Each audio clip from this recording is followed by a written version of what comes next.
दोस्तों आज की कहानी की शुरुआत होती है एक बहुत ही स्ट्रिक्ट जज और उसके सुरक्षा के लिए तैनात किए गए एक पुलिस ऑफिसर से। ये दोनों अचानक ही एक ऐसे खतरनाक सिचुएशन में फंस जाते हैं जहां पर उनकी मौत होना तय है। मतलब कि जंगल के रास्ते से जाते वक्त अचानक ही उन्हें कोई किडनैप कर लेता है। अब इन लोगों को किसने और क्यों किडनैप किया? क्या ये लोग अपनी जान बचाकर सुरक्षित वहां से बाहर निकल पाएंगे या फिर इस घनेरे जंगल में उनका नामो निशान मिट जाएगा? यही देखेंगे हम आज की थ्रिलर कहानी में, जिसका नाम है फ्लास्क। इस फिल्म को डायरेक्ट किया है राहुल नायर जी ने और IMDb पर मिले है इस फिल्म को 6.1 आउट ऑफ 10। तो चलिए दोस्तों, बिना किसी देरी के शुरू करते हैं आज की कहानी। कहानी की शुरुआत में हमें एक गांव का सीन दिखाया जाता है जहां पर एक बहुत ही शानदार फेस्टिवल चल रहा था। जिन जिन लोगों को गाना गाना पसंद है वो लोग स्टेज पर आकर गाना गा रहे होते हैं। सभी गांव वाले बहुत ही खुशी के साथ फेस्टिवल को एंजॉय करते हैं। अब इतने सारे लोग यहाँ पर मौजूद होने की वजह से पुलिस भी यहाँ पर सुरक्षा के लिए तैनात थी। और वहीं पर हम एक पुलिस ऑफिसर ज्योति कुमार को देखते हैं। वो अपने कलीग से कहता है कि सर, आपने कहा था कि मेरी ड्यूटी सिर्फ 6 बजे तक है, लेकिन अब तो रात हो चुकी। दूसरा ऑफिसर कहता है कि मैं इसमें कुछ नहीं कर सकता। अब इतने में ही ज्योति को उसके दोस्त का फोन आता है। वो उसे जल्दी से आने के लिए कहता है।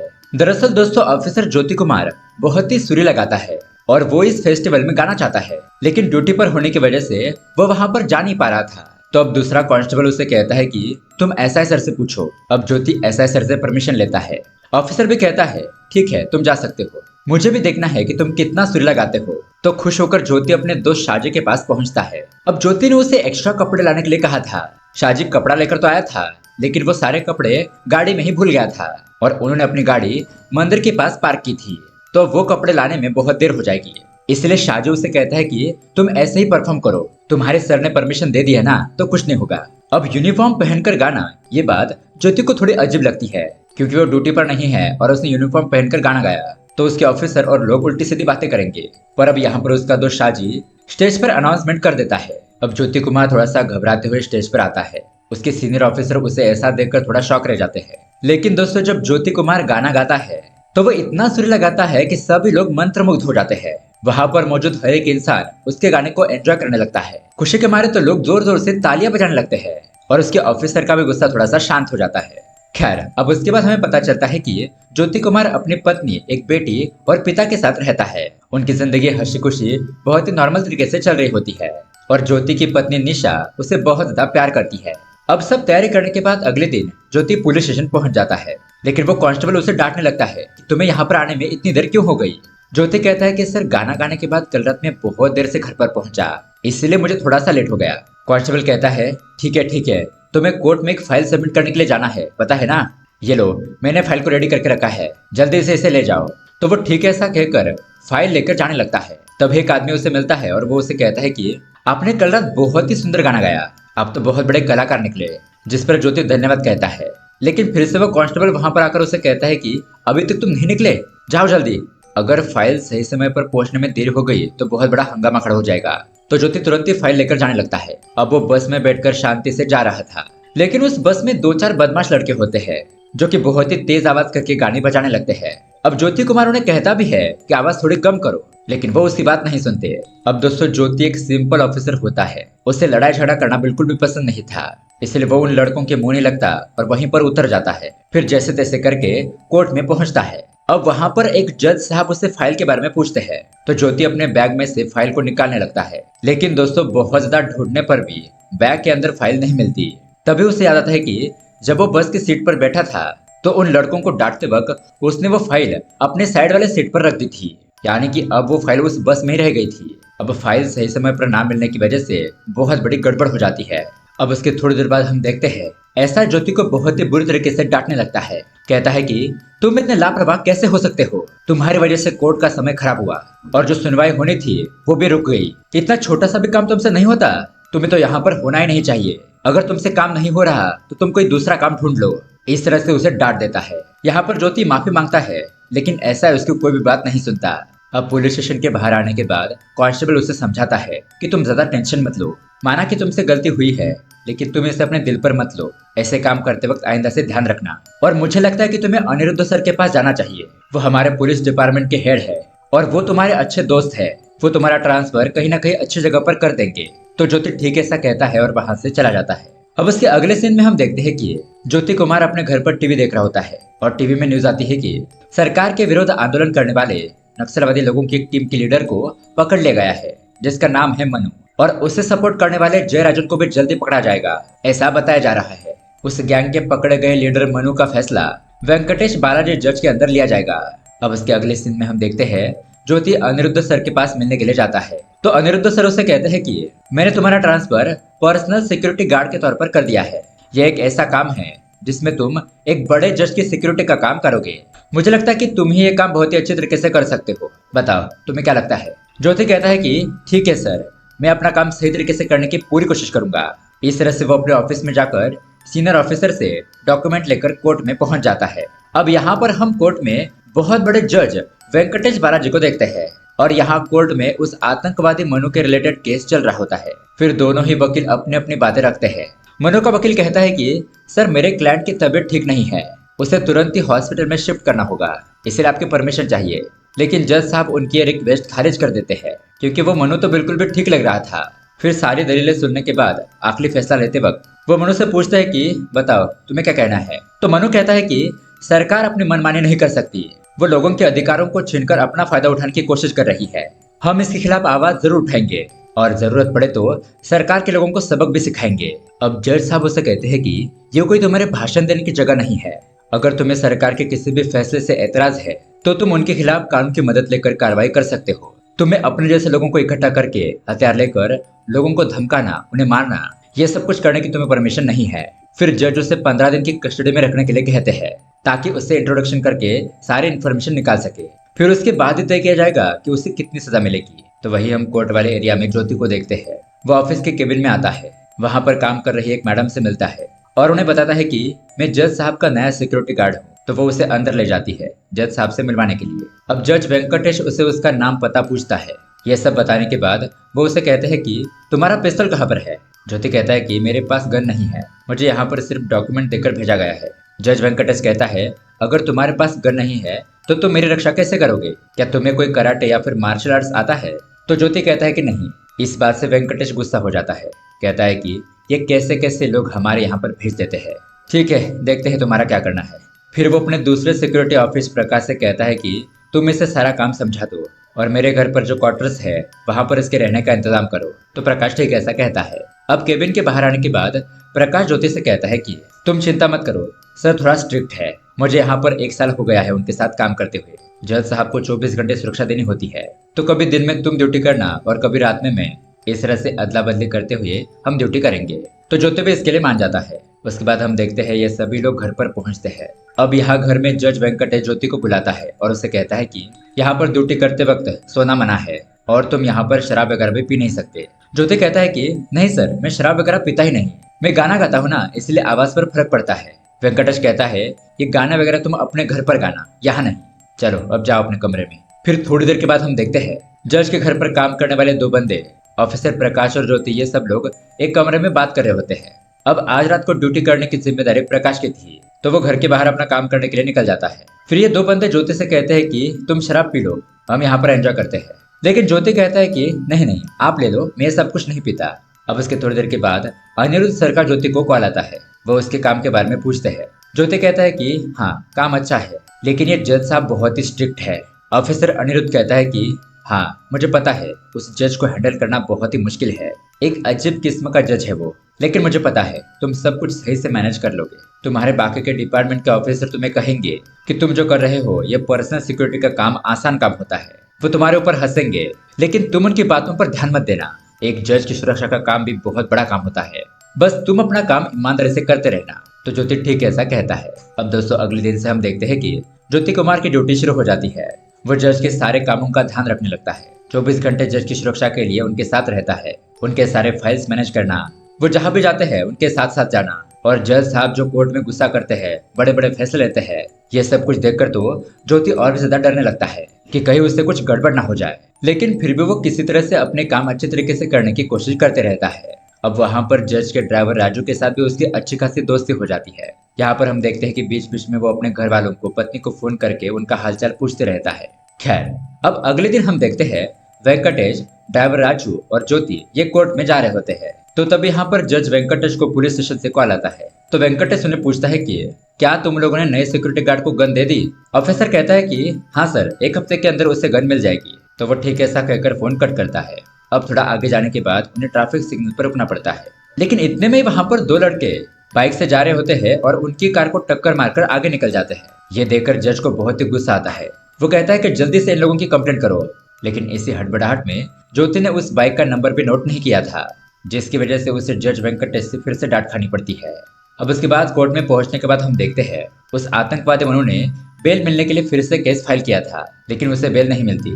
अब उसे दूसरे जेल में ले जा रहे होते हैं तो मीडिया वाले उसे सवाल जवाब पूछने लगते हैं। वो मनु कहता है कि ये लड़ाई कभी खत्म नहीं होगी, मैं नहीं तो मेरे जैसे और 10 लोग खड़े होंगे, क्रांति की जय हो। ऐसा कहते हुए पुलिस उसे दूसरे जेल में डालने के लिए ले जाती है। अब अगले दिन ज्योति घर के बाहर बैठा होता है, तभी वहां पर जज वेंकटेश कोर्ट जाने के लिए निकलता है। आज उसके साथ दूसरा ऑफिसर प्रकाश जाने वाला था, लेकिन तभी वेंकटेश देखता है कि ज्योति ने अपने टोपी नहीं पहनी, तो इसके लिए वो उसे डांट देता है। फिर वो लोग वहां से काम पर निकल जाते हैं। अब वहां पर काम करने वाला जीतू भाई उसे कहता है कि ज्योति, तुम्हें और भी सावधान रहना होगा, ऐसे छोटी छोटी गलतियां उनके सामने मत करना। और तुम्हें एक सीक्रेट की बात बताऊं, ये जज साहब तो बहुत ही खड़ूस है, लेकिन उनकी पत्नी मीनाक्षी बहुत ज्यादा अच्छी है। तुम उनके सारे काम कर दो तो वो तुम्हारी तारीफ जज के सामने करेगी और जज साहब तुमसे खुश हो जाएंगे। फिर तुम्हें उनकी डांट नहीं खानी पड़ेगी। इसलिए तुम ये चिट्ठी लो और उनके लिए सारे सब्जियां और ग्रोसरी का सामान लाकर दे दो। तो ज्योति चिट्ठी और थैली लेकर सामान लेने के लिए मार्केट में जाता है। तो तभी यहाँ पर मार्केट में उसे पुलिस स्टेशन में काम करने वाला कांस्टेबल मिलता है।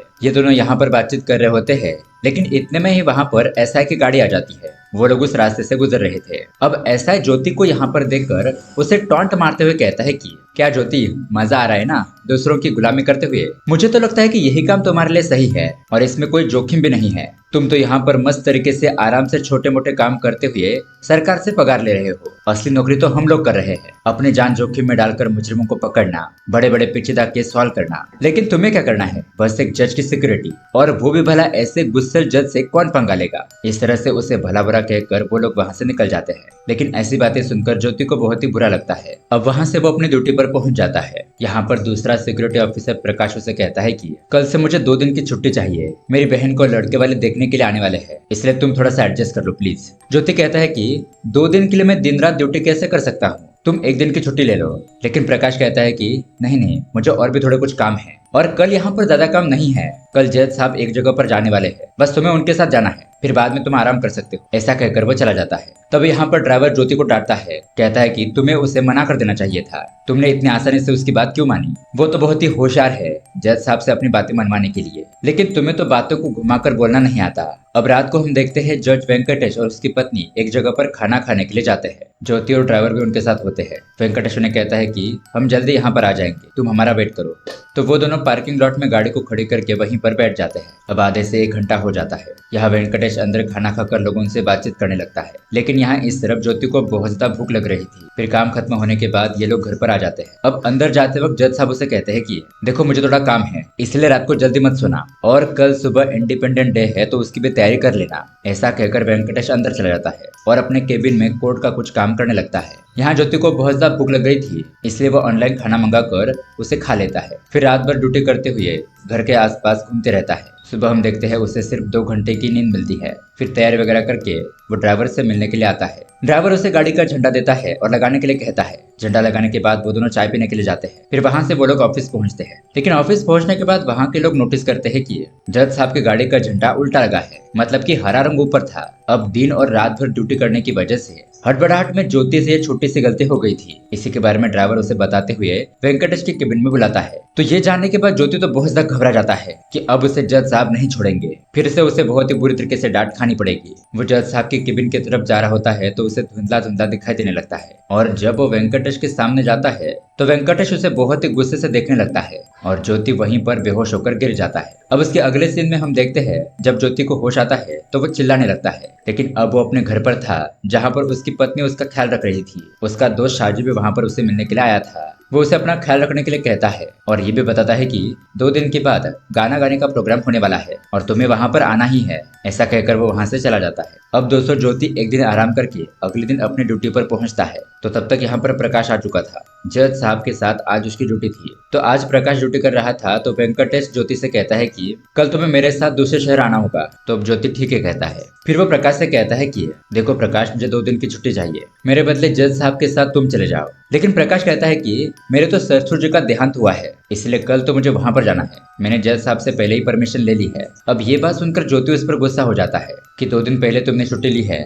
और अब फिर से 2-3 दिन की छुट्टी ले रहे हो। पिछली बार मैंने तुम्हारे बदले की भी ड्यूटी की थी, लेकिन जब मुझे तुम्हारी जरूरत है तो तुम मेरी मदद करने से मना कर रहे हो। इस तरह से ज्योति उसके ऊपर गुस्सा होकर वहां से चला जाता है। अब अगले दिन हम देखते हैं ड्राइवर, ज्योति और वेंकटेश मिलकर किसी काम के सिलसिले में दूसरे ऑफिस में जाते हैं। वहां पर जाने का रास्ता बहुत ही लंबा होता है और ये लोग बहुत ही घने जंगल से होते हुए गुजरते हैं। अब उस ऑफिस पहुंचने के बाद वहां का काम निपटा कर ये लोग फिर से वापस लौटने लगते हैं। अब ये लोग एक ऐसे जगह पर आते हैं जहां पर पूरा रास्ता सुनसान था और ये एरिया बहुत ही घने जंगल से भरा हुआ था। तभी अचानक एक बहुत बड़ा ट्रक आकर उनकी कार को टक्कर दे देता है, जिसकी वजह से उनका बहुत ही खतरनाक एक्सीडेंट होता है और उनकी कार एक पेड़ से जाकर टकराती है, जिससे कि सभी लोग बहुत ही बुरी तरीके से घायल हो चुके थे। तभी वहां पर एक जीप आकर रुकती है। उनमें से कुछ लोग उतरते हैं और इन लोगों को किडनैप करके ले जाते हैं। अब थोड़ी देर के बाद हम देखते हैं कि कुछ लोग जंगल के रास्ते से जा रहे हैं और इन डाकू लोगों ने जज वेंकटेश और ज्योति कुमार को किडनैप कर लिया था। यहाँ पर हम देखते हैं उनके साथ ड्राइवर नहीं था।